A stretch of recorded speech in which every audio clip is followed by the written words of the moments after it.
दोस्तों किसी भी केस में बेल कितनी बार लगाई जा सकती है, मतलब कि एंटीसिपेटरी बेल हो, रेगुलर बेल हो, मतलब कोई व्यक्ति अगर जेल में है, या फिर इंटरिम बेल हो, किसी भी मेडिकल ग्राउंड पर आप बेल लेना चाहते हैं, या फिर आप बेल लेना चाहते हैं सुप्रीम कोर्ट से, हाई कोर्ट से, या फिर सेशंस कोर्ट से या लोअर कोर्ट से, तो कितनी बार आप बेल लगा सकते हैं? क्या नंबर्स की कोई काउंटिंग होती है या फिर कोई लिमिटेशन होती है कि मतलब अगर आपने बेल एक बार दो बार लगा दी, या मान लीजिए कि आपने एक बार या दो बार बेल लगा दी तो अब आप तीसरी बार बेल नहीं लगा सकते?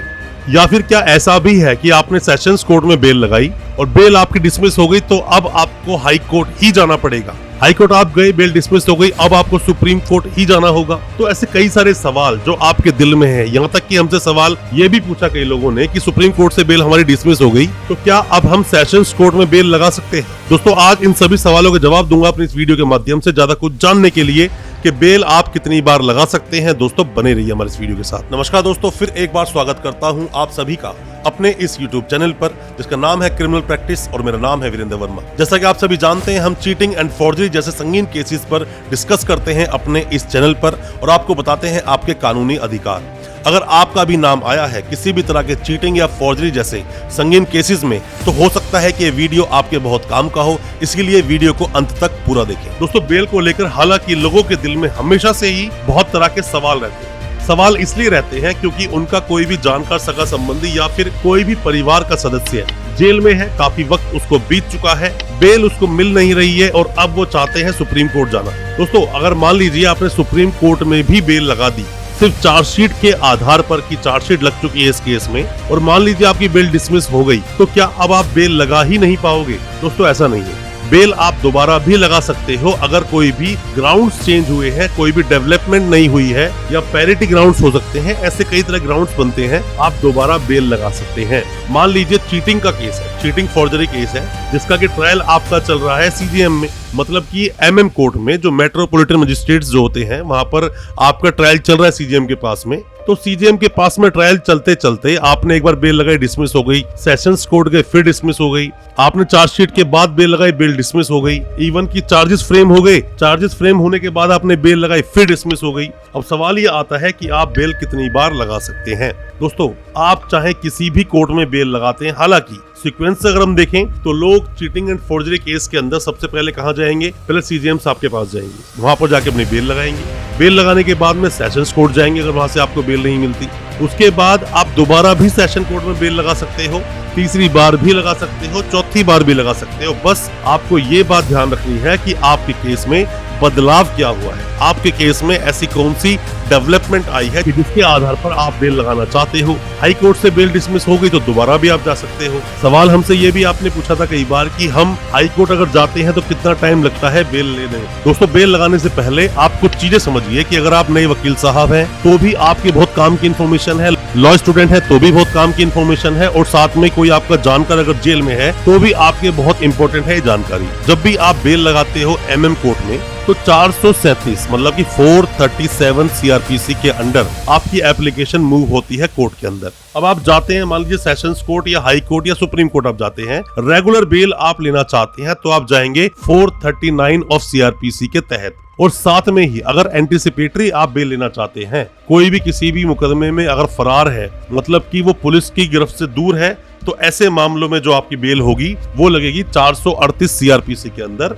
तो आपको ये सेक्शंस पहले तो दोस्तों पता होने चाहिए कि किस सेक्शन में आप अपनी बेल लगाने जा रहे हो। दोस्तों अगर ये वीडियो आपको अच्छा लग रहा है तो अभी इस वीडियो को लाइक करें, ताकि इसी तरह के लाइक से हमें मोटिवेशन मिल सके और प्रोत्साहन मिल सके इसी तरह के लीगल अवेयरनेस की वीडियोस आप तक पहुंचाने के लिए। और आप अगर पहली बार आए हैं हमारे इस चैनल पर, पहली बार देख रहे हैं हमारे इस वीडियो को, हमारे चैनल को अभी सब्सक्राइब करें, साथ में लगा बेल आइकन जरूर दबा दें ताकि इसी तरह की लीगल अवेयरनेस की वीडियोस आप तक पहुंच सके सबसे पहले। दोस्तों केस चाहे कोई भी हो, केस हो चीटिंग फॉर्जरी का, पॉक्सो का, NDPS का, मर्डर का, लूट का, कोई भी केस हो, रेप का हो चाहे वो केस, किसी भी केस के अंदर जब ग्राउंड्स बदल के जब बेल लगाई जाती है तो वकील साहब को बेल लगाकर पुरजोर तरीके से बहस करनी जरूर चाहिए। डिस्क्रिशन पावर है, डिस्क्रिशनरी पावर है जज साहब की वो बेल आपको देंगे या नहीं, पर अगर उनको आपका केस समझ आ गया, आपके ग्राउंड समझ आ गए तो बेल हो भी जाएगी। बस जो भी कोई आप बेल लगाए उस पर पुरजोर तरीके से बहस करें, कोशिश करें। हर एक केस के अंदर मेरिट्स के आधार पर ही बेल नहीं मिलती,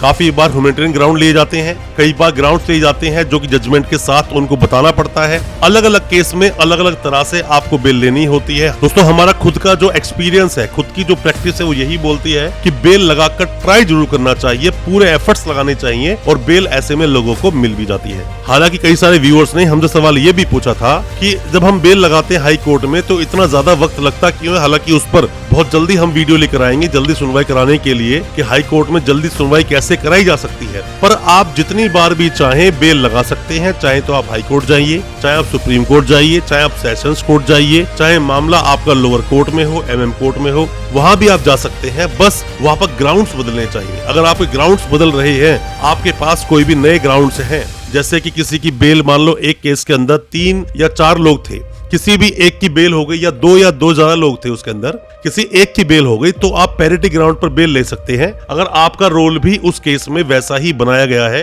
जिसकी बेल हुई, अगर उसका रोल वैसा था। साथ में ही मान लीजिए कि आपकी चार्जशीट लग गई तो इन्वेस्टिगेशन कंप्लीट है, आप इन्वेस्टिगेशन कंप्लीट बोलकर भी अपनी बेल ले सकते हो। आगे गए आपके चार्जेस फ्रेम हो गए तो चार्जेस फ्रेम के अंदर क्या क्या चीजें मिली उसके आधार पर बेल मांग सकते हो। कई बार ऐसा भी होता है कि मटेरियल विटनेस का क्रॉस हो जाना या उसकी गवाही हो जाना, उस आधार पर भी आप बेल ले सकते हो। या फिर कोई भी गवाही में बदलाव हो गए उस पर आप बेल ले सकते हो। जैसे कि पॉक्सो केसेस होते हैं, पॉक्सो केसेस में क्या होता है कि जो विक्टिम है, जो प्रोसिक्यूट्रिक्स है, उसकी स्टेटमेंट के बाद में बेल आसानी से आपको मिलने के चांसेस बन जाते हैं। हालांकि कई बार मैंने देखा है ऐसे केसेस के अंदर कि लोग हाई कोर्ट और सुप्रीम कोर्ट तक भी जाते हैं। हालांकि बेल आपकी सेशन कोर्ट से ही हो जाएगी अगर प्रोसिक्यूट्रिक्स की अगर वहां पर स्टेटमेंट हो जाती है तो, मतलब कि वहां पर क्रॉस भी हो गया और आपके सामने टेस्टिमनी आ चुकी है। अब बात ये आती है सुप्रीम कोर्ट कि जैसे ही बेल डिसमिस हो गई, दोस्तों ऐसा नहीं कि आपने सेशंस कोर्ट में बेल लगाई तो आपको हाई कोर्ट ही जाना पड़ेगा, हाई कोर्ट से बेल डिसमिस हुई तो आपको सुप्रीम कोर्ट ही जाना पड़ेगा।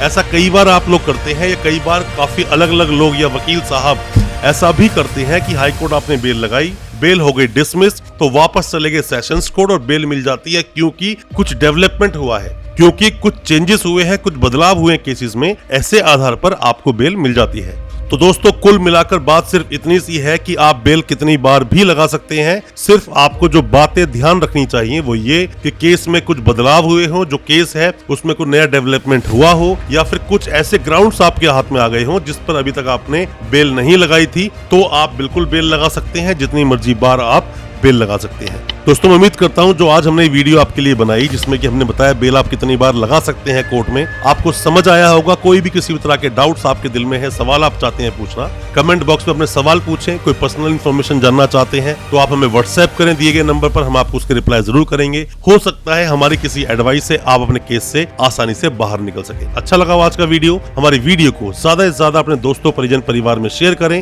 ताकि वो भी अपने आप को कानूनी जानकार बना सकें।